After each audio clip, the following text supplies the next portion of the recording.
So, Rita, Erica mentioned the EGOT, which you corrected to include other awards. The number of awards that you have received is awesome. I think only Mike Nichols and Barbra Streisand are equal to you. Really? Those are the only two that have ever received the 4 big ones, and the Kennedy Center, and the Peabody. So I thought it's kind of impossible to dwell on that because they're so awesome, but I thought we would do a conversation that is in 2 parts. The first part is pre-West Side Story and the Oscar, and the second part is post-West Side Story. Good idea. Excuse me? Good idea. It seems like they're so I'd like to start off, and I should say, when I read a biography, because when somebody is worthy of a biography, you really know a lot about their career once they become famous. So when I read a biography, I am obsessed with the first 4 chapters, because I'm always interested in how a person, through their education, their background, their family, their diversity, how they got to the point of even becoming somebody that I would be interested in.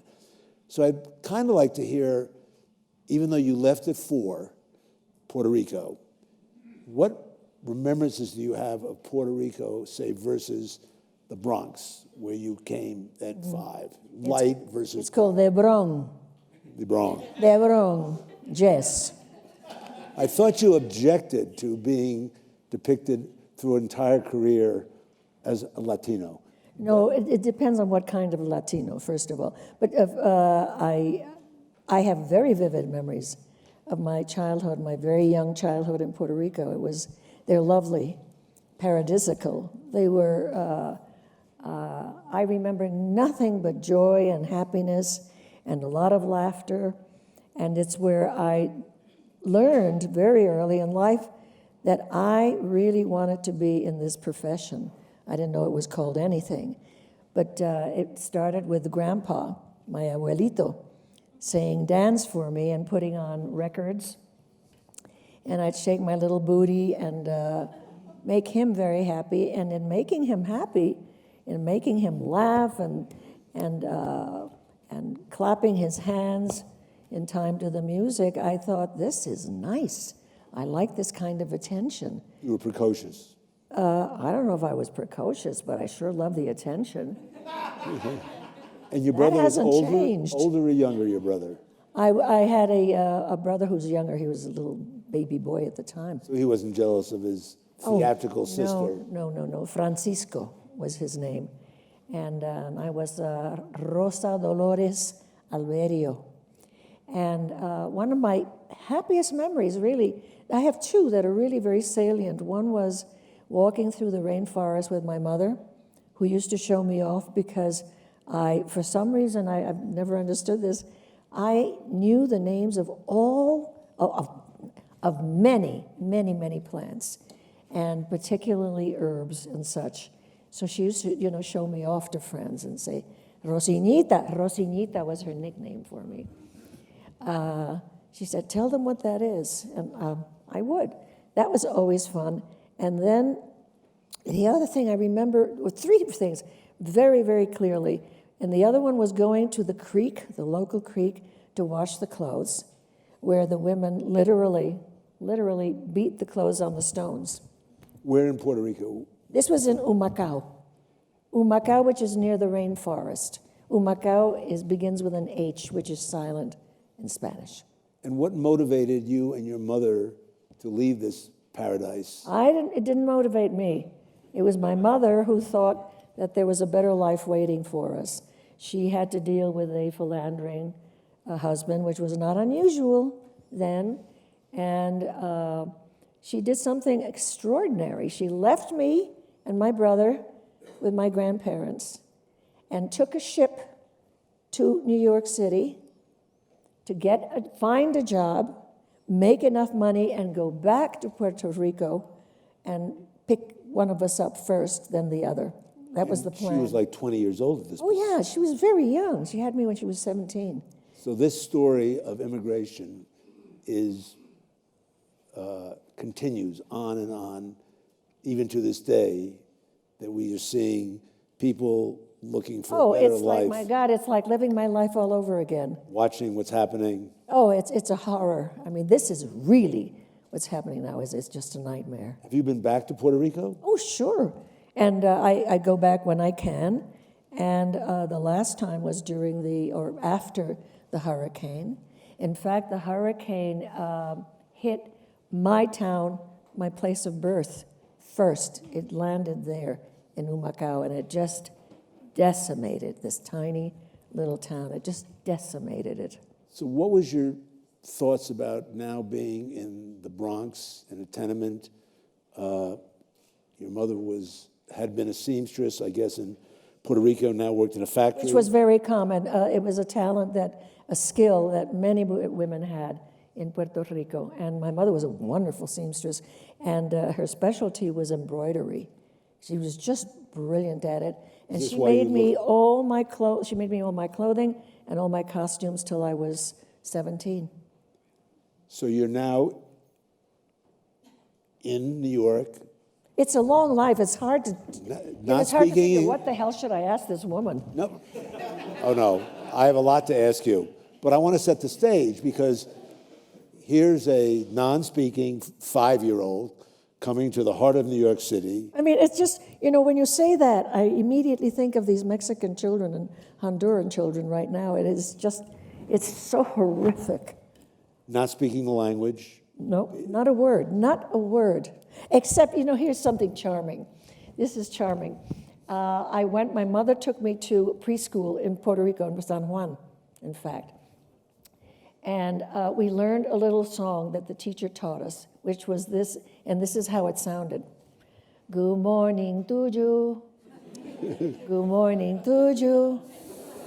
Good morning, the teacher. Good morning to you.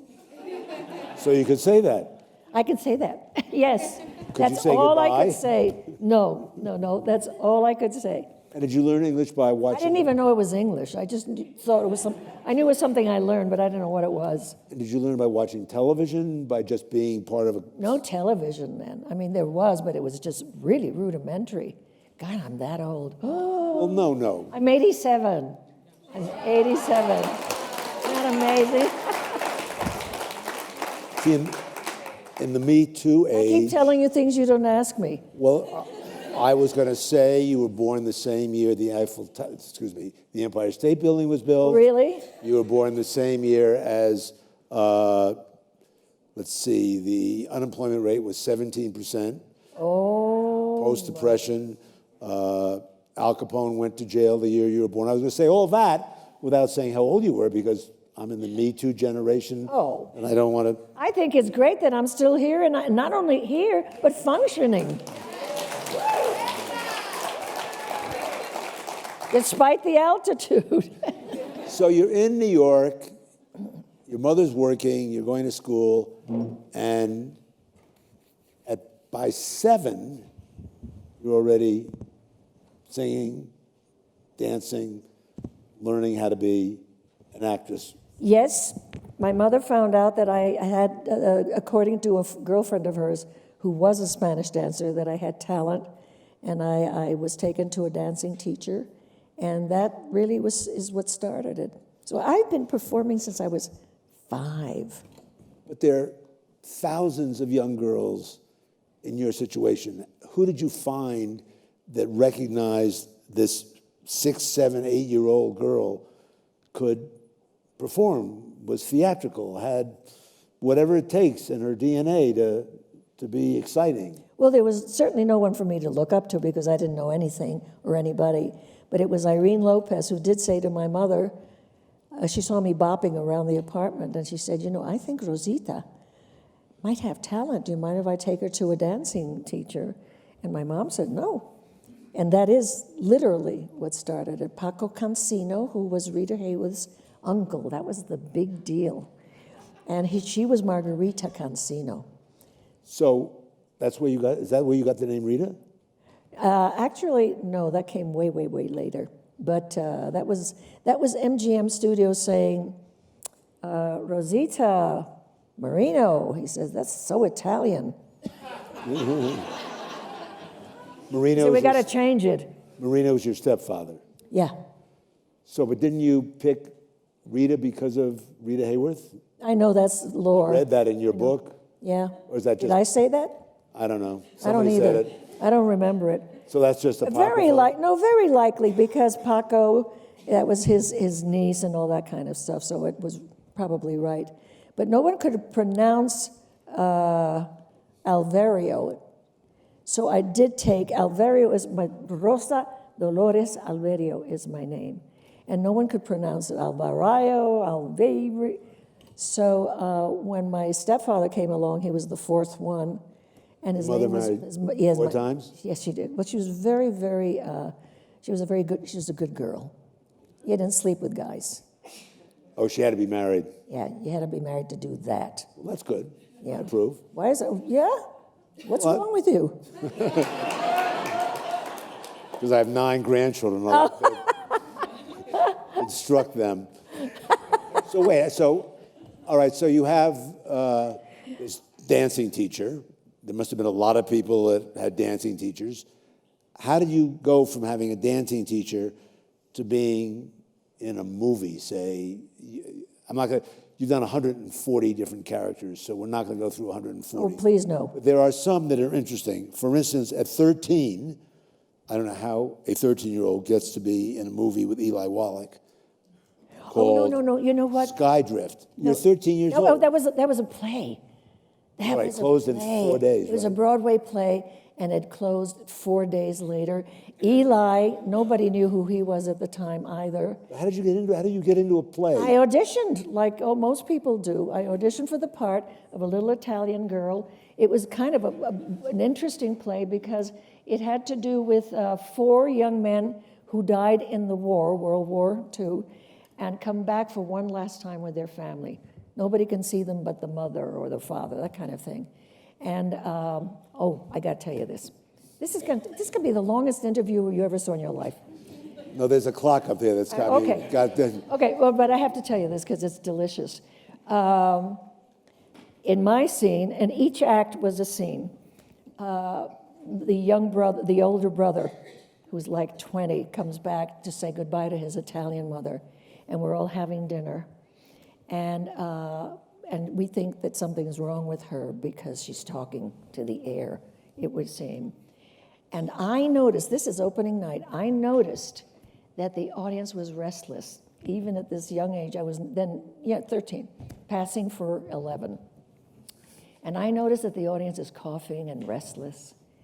And I honestly thought, I have to do something to help the scene. I have to help our leading lady, Lily Valente, a great character actress. So I take my spaghetti. I can't believe I did this. I take the spaghetti and just suck it up to amuse the audience, to distract them from their boredom, thinking that I'm doing something noble. how did Eli Wallach like that? And Eli wasn't in this scene. He was the Jewish boy. Oh. This is the Italian family.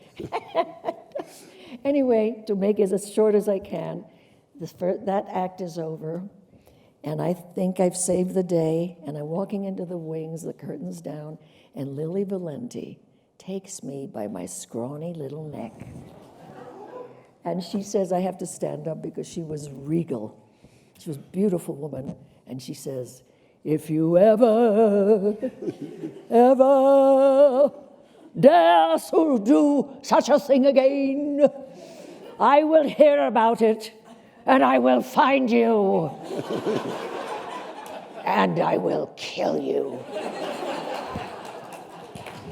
That's my experience with theater. My first experience with theater. I didn't understand it. I thought I had helped her. Did you stop scene stealing from then on? I didn't even know it was scene stealing. I just thought it was helping. It probably was, seeing the show closed in 4 days. Oh, yeah. Couldn't. I mean, they were coughing and restless for a reason, right? So But that was not pleasant. did you move to California in this I period? got a contract. Yes, I was 16 when I came to California, and a talent scout had seen me in a musical what do they call those? When children do their, you know what they call those? Oh, see, this is the altitude. This is so boring. Anyway, a talent scout saw me performing my Spanish dances in oh God, what's the name? John? Recital, thank you. And actually, this happens to me all the time. It just gets worse here. I am 87, right? I'm not 87 for nothing. Anyway, he saw me and I was signed to a contract at MGM Studios, which was the studio of my dreams. I mean, that's a studio. 7-year deal. A 7-year deal. I mean, this was the studio that made The Wizard of Oz. What happened the first time you saw all those stars?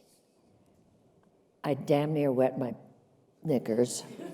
I mean, they were like real people. Clark Gable walks in, Elizabeth Taylor. Elizabeth Taylor was my icon because there was nobody like me in movies then. I mean, there was nobody. So I made her my role model. And she walked in and I just about passed out. Did she talk to you? Of course not. Did any of them talk to you? I was just a Puerto Rican person. Nobody talked to me. Nobody cared, nobody gave a shit, and that's the truth.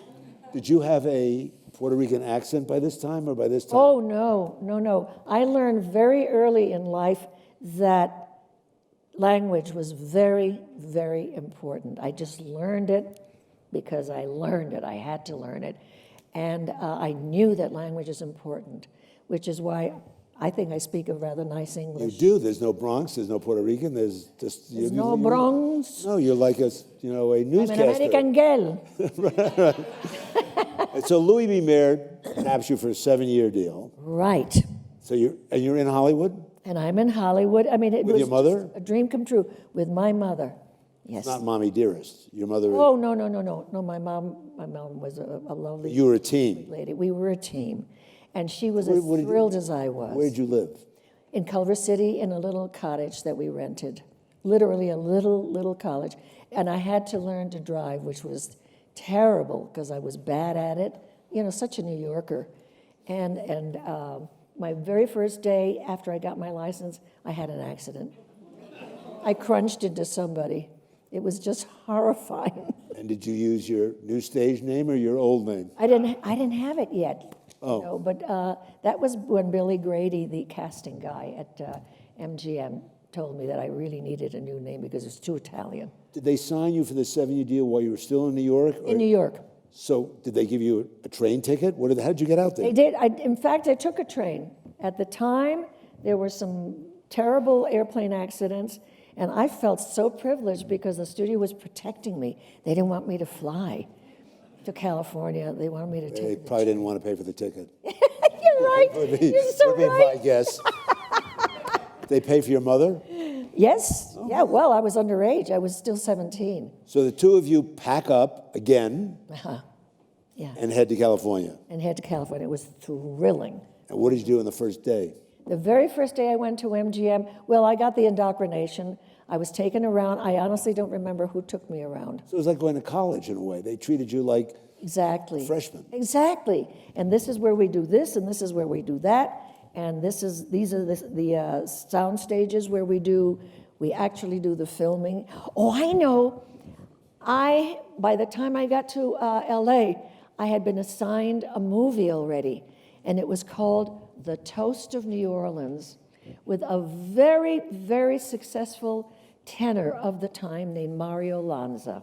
And he was a big star at the time, and I was just over the moon that I was going to be in a movie with Mario Lanza. And so I had been assigned that already. And how were you? How was he? How did the movie do? He ate a lot. It's a typical tenor. A lot of pizzas. He used to invite me into his dressing room, and he'd have a bottle of wine like this, a Jeroboam of wine, red wine, and pizzas, and of course he blew up like a balloon, and the studio was going crazy with him. I had an acting teacher there named Lillian Sidney, George Sidney, the director's wife, and she did the acting lessons for everybody. She was the acting teacher. She was simply horrible. She had no talent whatsoever. I mean, these are the things that you really want to know. I mean, who cares about Clark Gable? That's fun. But she brought me in, and she said, "We'll go over your part." And she's sitting with her back to a big bay window, which is in her first floor office, where there's a couch and stuff, and it seemed very luxurious. And I'm sitting this way looking, toward the window. No, she's looking toward the window, sorry. And every time I'd start to read the scene, she'd give me some kind of direction, and then she'd suddenly say, well, okay, in this one, you're feeling a little sad, and I want you to...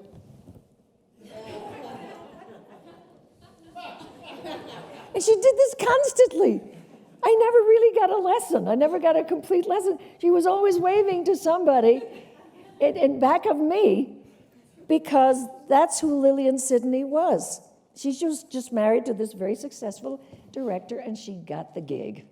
Did that help you with the...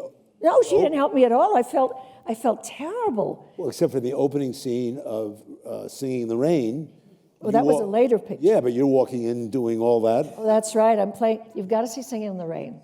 Again, if you haven't seen it. I had a tiny part, but I played a non-Hispanic character, thanks to Gene Kelly. Well, and Because Gene Kelly was a very progressive guy, as you probably know. And that scene with you walking in, yes, what a fun scene. waving to everybody. It's a premiere, the scene of a premiere in the 30s. But before you did that, when you first came out, like today, Orange is the New Black, you did a women in prison film. That's right. So Young, So Bad. Yes, which you... you have to say that. So young, so bad. My agent could never remember the name of the title of that thing. He'd say, yeah, she's in So Good, So Young. Did you change agents? And you know what his name was? Bullets Durgam. That was your agent? That was my agent. Is that the only person you could get? You know what he looked like? The Mike Myers character. Oh, yeah. He looked just like that because he had a bullet kind of head. He was very short. He wore elevator shoes. I mean, he was really almost tipping over constantly because those shoes were so high.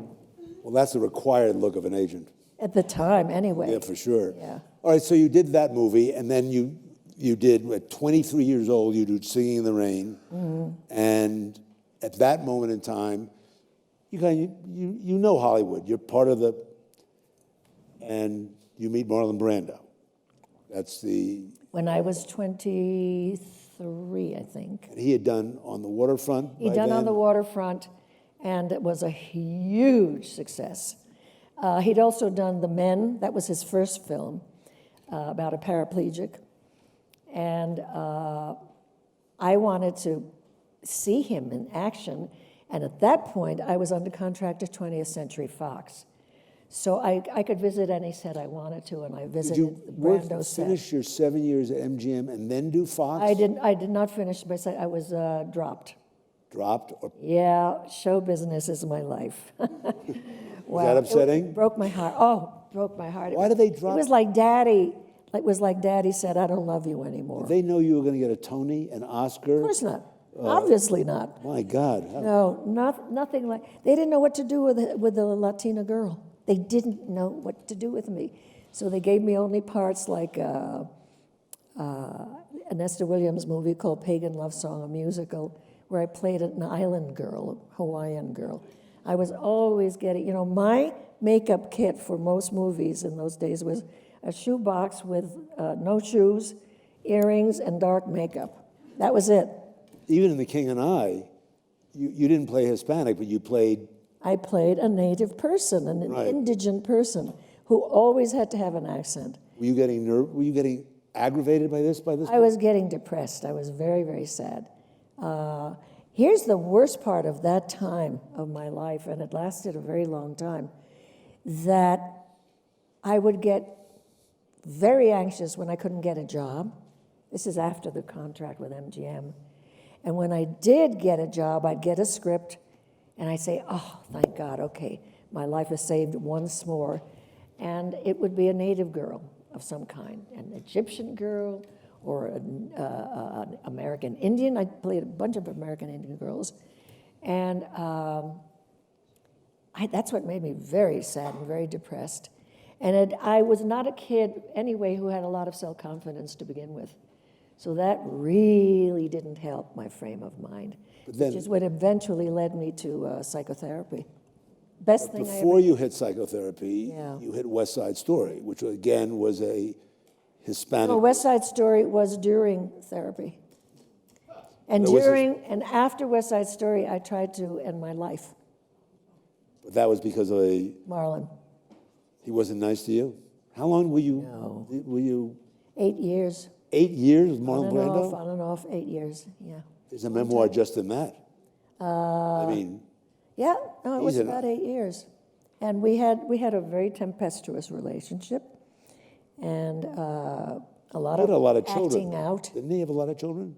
No, not a lot, but he had some. I thought he had 15. I thought he had 15 children. Oh, no, where'd you get that idea? Some research I You read. read something. Something. Oh, Yeah. I'm so disappointed. So during Marlon Brando, West Side Story, Yeah, which you won the Oscar for, that's right, and the Golden Globe. and the Golden Globe. And you became a household name. And how Well, did some you? households. No, you were a household name. So, what was it like accepting the award at the Oscars? I probably made one of the shortest and at the time most famous acceptance speeches because it literally lasted something like less than a minute. I remembered. When my name was called, Rock Hudson called my name. And I remember as I'm walking down, and the movie just cleaned up. The movie, in every respect, cleaned up for the Oscars. And mine was one of the last names called for that movie that evening. And so I had to wait a long time. George had already, Shakira's won his award. Everybody had already won their awards, practically. And I remember thinking, don't run. Don't run to the stage. It's not dignified. Who was your competition? Judy Garland was the big one in Judgment at Nuremberg. That was a big, I thought she was going to win. I flew in from Manila where I was doing a crappy World War II movie playing Sisa, yet another native girl. And I just flew in. I thought, man, if there's even this much of a chance, I'm going to be there. And I walked slowly, and they stop applauding. Don't run. It's not dignified. Because I'd seen stars do that. Just running in case they stopped applauding. And I went up to the stage, and I made a memorable acceptance speech. I held the Oscar, and I said, I don't believe it. Oh, good Lord. I leave you with that.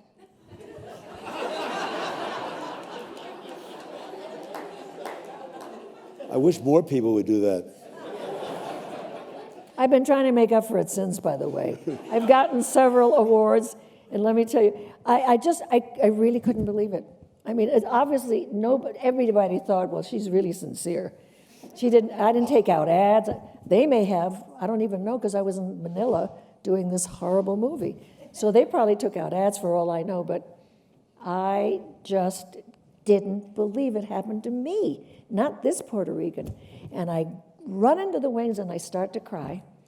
And Joan Crawford, see, I can tell you more than you need to know, but it's so much fun. No, I want to hear this. You do. We made at Paramount a bad movie called Mommy Dearest. Oh, Really. Jesus. Oh, Oh, no my God. wire hangers. Oh, God. As I remember. Faye Dunaway. Yes. Not the easiest person in the world either, right? It was not a great experience, the whole thing. So anyway, I love this. So I run into the wings in tears. Joan Crawford, was the hostess of the evening. What I didn't know is that she tippled quite a bit. And her husband at the time was Mr. Pepsi Cola, remember? Right. What was his name? don't Anyway, remember. Mr. Pepsi Cola. And she had a Pepsi cooler in her dressing room. But she also had a big bottle of vodka that she mixed with the Pepsi. So when I ran into the wings, she was looped already. And and there was a photographer there wanting to take a picture. And she grabbed me and she said, oh, there, and crushed my face into her manly chest, because she was built like a linebacker. And the photographer said, can we see her face? And we'd love to see her face. She said, oh, but she's very upset. She's so upset. And I'm saying, no, I'm not upset. I'm not upset.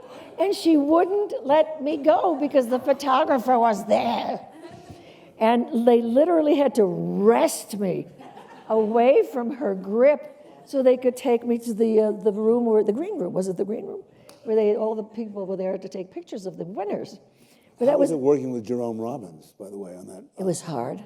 He was tough? Jerry, I'm sure you've heard. Well. He had a reputation. Jerry Robbins was unquestionably a genius. Jerry Robbins was the choreographer and co-director of the film, and he actually directed and choreographed the play. And this was based on an Arthur Lawrence play, which was suggested, a lot of people don't know this, by Montgomery Clift, who said to Jerry Robbins at a party, you should do a musical of Romeo and Juliet. Isn't that interesting? Yeah. Anyway, Jerry was a very sadistic person. He had serious emotional problems. I think he was a self-loathing person. And he picked, like all bullies, he picked on very little people. He was famous for this. Just to give you an impression of what he was like, these are famous stories about him. I'll tell you just one. He had rehearsed the kids, the boys, I think it was the Jets, to death during the play before it opened. And I mean, he just made you do it over and over and over. 15 times, 20 times, 30 times was not too much. I mean, he just really nearly killed these damn kids. And one day he really went overboard. And he had them doing knee turns. That's where you literally do pirouettes on your knees, okay? And you wear, for that, because you're boys too, you wear knee pads. But even so, it's killingly difficult. And after he went home that day, these kids took off their knee pads, put them in front of the door of his office in the theater, and burned them. Wow. So when you did America in West Side Story, Yeah. and there were questions that you had about Oh, yes. ethnic The lyrics. and the slurs about Puerto Rico and things like that, Yeah. you forced the change. I don't know that I did, but this is something nobody knows till very recently, I almost quit the movie because it occurred to me after I got the role, which I desperately wanted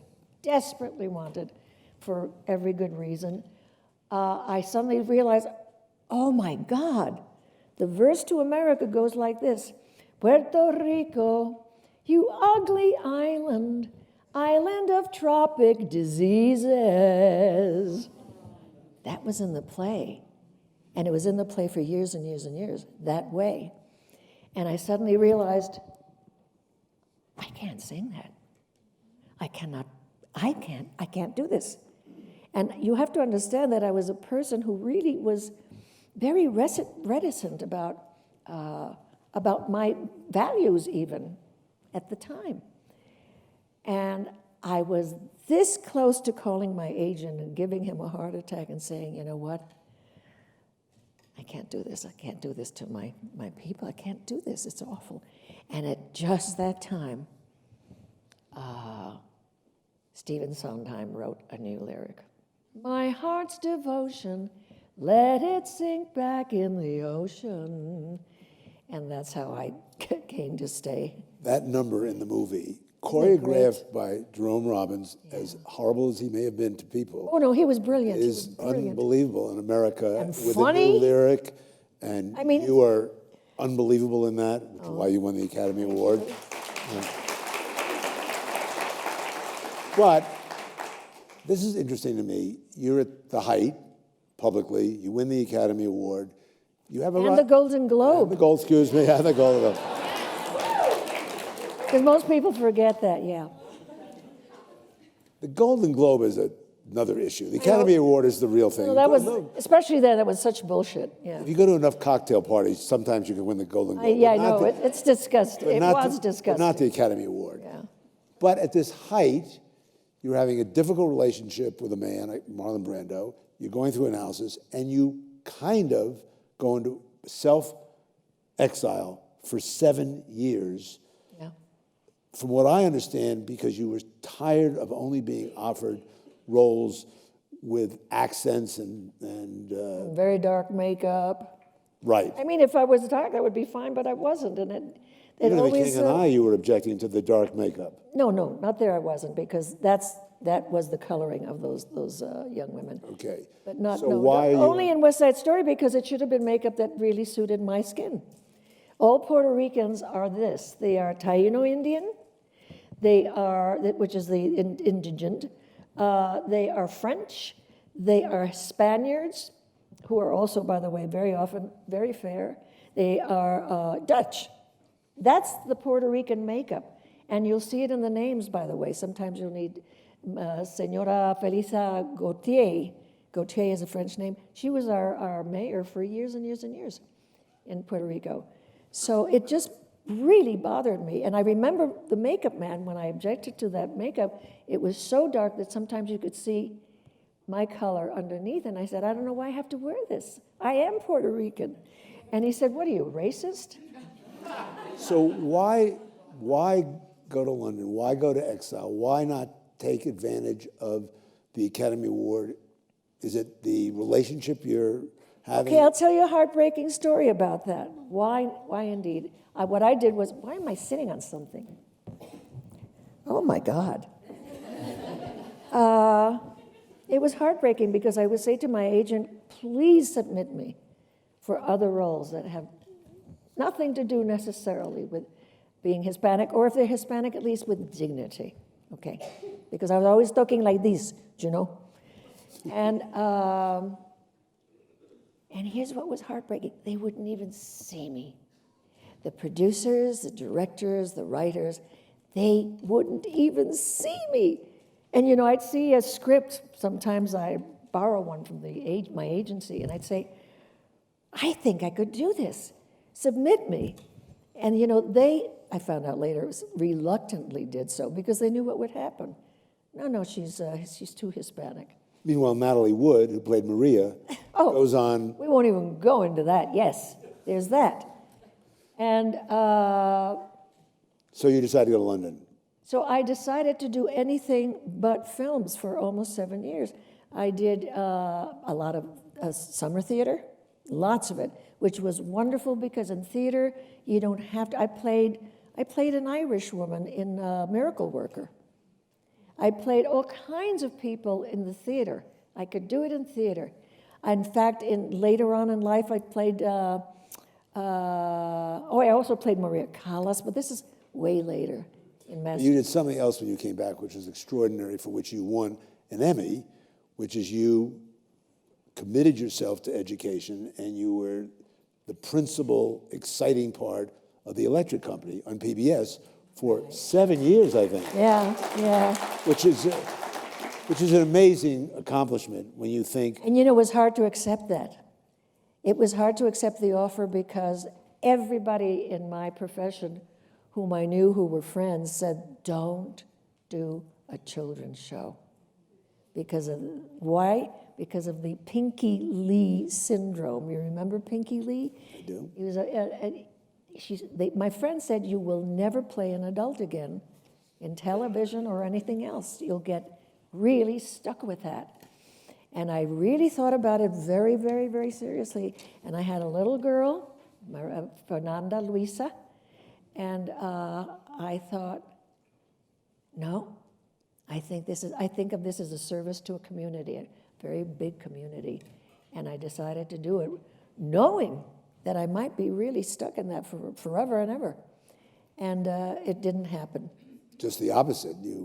You've been on, I think for many young people, they know you from 9 to 5 and One Day at a Time, which you just did, Norman Lear. Yeah. And you've gone from the old technologies to the new technologies without missing a It's an beat. amazing life, really. But I have to tell you something about the electric company. Great, great show. Morgan Freeman. And don't make a sound now. Bill Cosby, who was wonderful in it then. He was wonderful in it. He brought a great deal to it. But I didn't even think of it. When I was offered Carnal Knowledge, which is a film that Jules Pfeiffer wrote.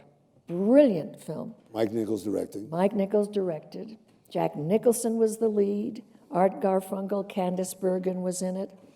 And I was offered a scene at the end of the movie, which is that of a hooker, and a high-priced hooker. And it comes at a point in Jack Nicholson's character's life where he is so wasted, he's such a mess as a human being, that he can't even, there's a young child here, but no, he's not going to know what this means, where he can't even get sexually aroused anymore because he's just objectified women all his life. He plays a terrible character, and he's brilliant. He should have gotten a nomination for this, but because of the subject matter, he didn't. And he has to then go to a hooker to talk him into sexual arousal. And I did this movie, and I didn't even think about it. And then I was on hiatus, and it was time to do the Electric Company again, and I went, oh my God. Oh my God. Different audience. Yes. So I went to one of the producers, not Joan Gans Cooney. I just couldn't do it with a woman, because she was the one who was responsible for the children's television workshop. I went to this fellow, David, who was one of our producers, and I said, I have something to tell you, sit down. And I said, I just finished a film that's directed by Mike Nichols. Wow.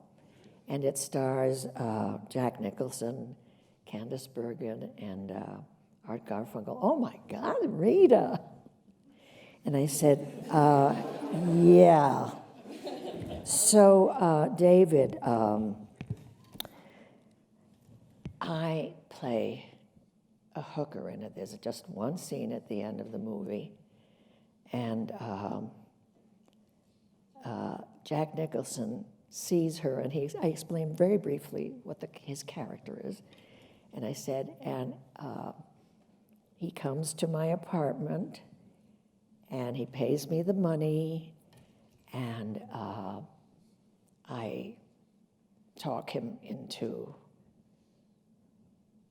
an erection, and then I blow him.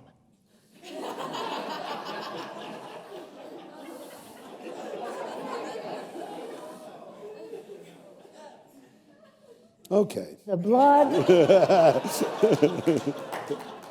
Of course, you don't see that, you know. But the look on his face was priceless, because literally the blood left his head and his body and settled into a pool at his ankles. He didn't know what to say. And he said, well, and then I started to laugh because it was just so incredible and so, he was so incredulous. And I said, I'm so sorry, I never even thought about, I'm an actress. You know, I don't think of things like that. Anyway, it was okay. And it didn't hurt Julia Roberts 20 years later, so. There you go. So it was all right. I don't know about my train of thought here, but let me ask you about the Me Too movement, only in that you lived through the entire era of male directors and producers, and you may have been the most attractive woman in Hollywood at that time. Did they drive you crazy? Were you constantly having to say, get away? They were terrible. They were terrible to me. Buddy Adler, who took over from Daryl Zanuck, who used to run 20th Century Fox, stalked me. He was on the phone constantly.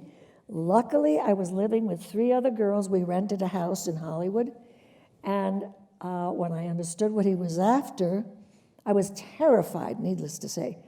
I had them answer the phone all the time, and I was never there. I was working, I was doing something, I was in the shower, something.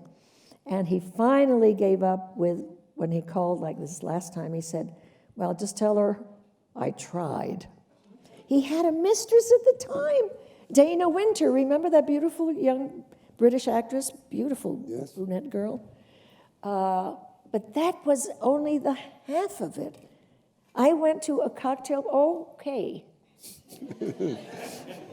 You read this because you read my book. I went to a cocktail party. I was fixed for a date by 20th Century Fox, and I was, I think, about 23, something like that. And I was a very young 23, I always was. Good Hispanic girl, you know. And they said, why don't you go out with this guy? Who was Debbie Reynolds' husband? The shoe. Eddie Fisher? No, the shoe guy. Carl. Do you remember? Carl's good. Harry Carl. And he was divorced from Debbie. So Harry Carl, the shoe king. That's what he was called. And he picked me up in a flashing yellow Cadillac convertible. It was obvious, and I borrowed a beautiful little cocktail dress from the costume department at Fox. And the moment I sat in that car, I knew that we had absolutely not even the weather in common. Okay? So we get to the place, and it's the home of a man named, this is, you know, my 87 years catches up with me because I can't remember his name, but he was a very famous guy for having, John, you remember his name? I don't. Okay. Well, screw you, John. We had the oxygen last. That's right. Anyway, he was very famous for a whiskey. He was a whiskey person, very rich, and we were in Bel Air, a very fancy house which had a dancing area with a band in it in the living room, that kind of thing. And I gave my the butler took my throw, and he just abandoned me. He just literally walked out and went somewhere. I don't know where. I never did see him again that evening. That evening, very famous rich people were there. Sam, what is it, Cohen? The Columbia? Columbia. Harry Cohen. Harry Cohen. Literally comes over to me and he says, I'm quoting him, by the way. He says, well, you're a pretty cute little thing. I said, thank you. He says, you know, I may have to fuck you. Oh. That's what he said. And I just kind of smiled, and I moved away from him. The host, the Mr. Whiskey person, comes over. He saw what happened, and he said, come on, let's dance. I was just astonished that they had a dance floor and a band, and he holds me very, very tightly. I mean, really, really tight. He was moving against me. And he started to get out of breath, started to breathe heavily. And I remember seeing beads of sweat on his upper lip. And he says to me, you're a sexy little bitch, aren't you? And I said, oh. And you know, again, I'm going, really, his wife was sitting over there.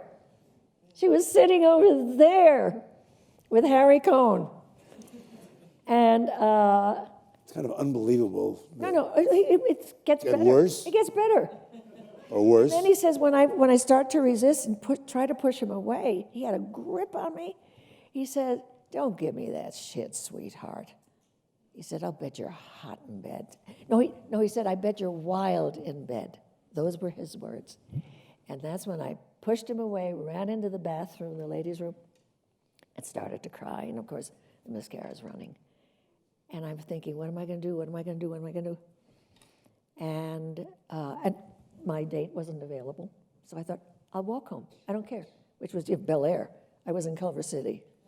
It's a long walk. It's a 20 long miles. walk. Well, I thought I'll take off my shoes because I only had about $5 in my bag and a lipstick and a compact.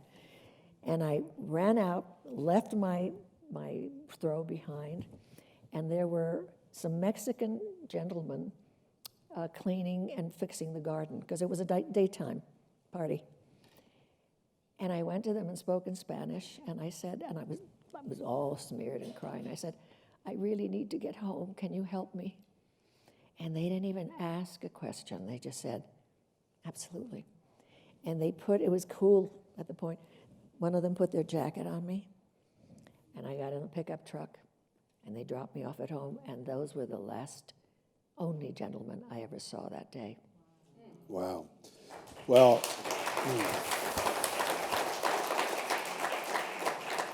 other than Harvey Weinstein, I never saw that in my career, and I never heard anybody say Well, that. I wouldn't think you would. But it's amazing. But I don't want to end on that, and I want to open it up for a few questions. But I do want to end with you on your commitment, political commitment, and your time with Martin Luther King. Because I think the audience would love to hear about his speech and where you were and why you were there. Yeah. Oh, that was amazing. They were planning the March on Washington at the time. And Harry Belafonte, whom I knew, who was a friend, wanted to put together a contingent of film actors. I wanted to say Hollywood, but it was not about Hollywood. It was about actors. And he wanted to let Dr. King know that, there were people in that town who were very serious-minded people and responsible people. So he invited a number of us. The only ones I remember now are myself, Sammy Davis Jr., Diane Carroll, and Harry, of course. And we were invited to attend the speech that Martin Luther King was going to deliver at the Lincoln Monument. We sat up there with him. We were not down where the pool was. And it was an extraordinary afternoon. It was absolutely boiling hot. We were just dying from the heat. Nobody was prepared for it. Nobody had a hat on. And Martin Luther King gets up to speak, and he starts to do his speech. And sitting next to him this was my first, by the way, very political act. Sitting next to Martin Luther King is Mahalia Jackson, the gospel singer, great gospel singer.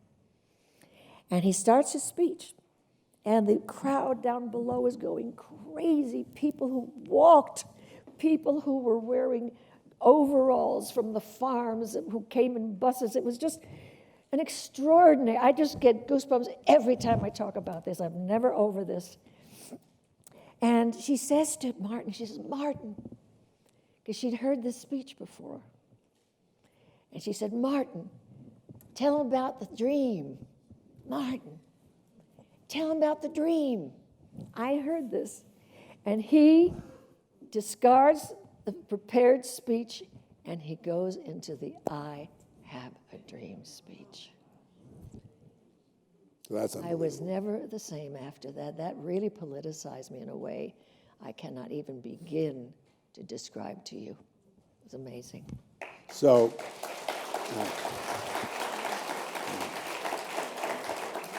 I tried to save time for Q&A, but I couldn't stop. But I talk a lot. But I couldn't stop listening.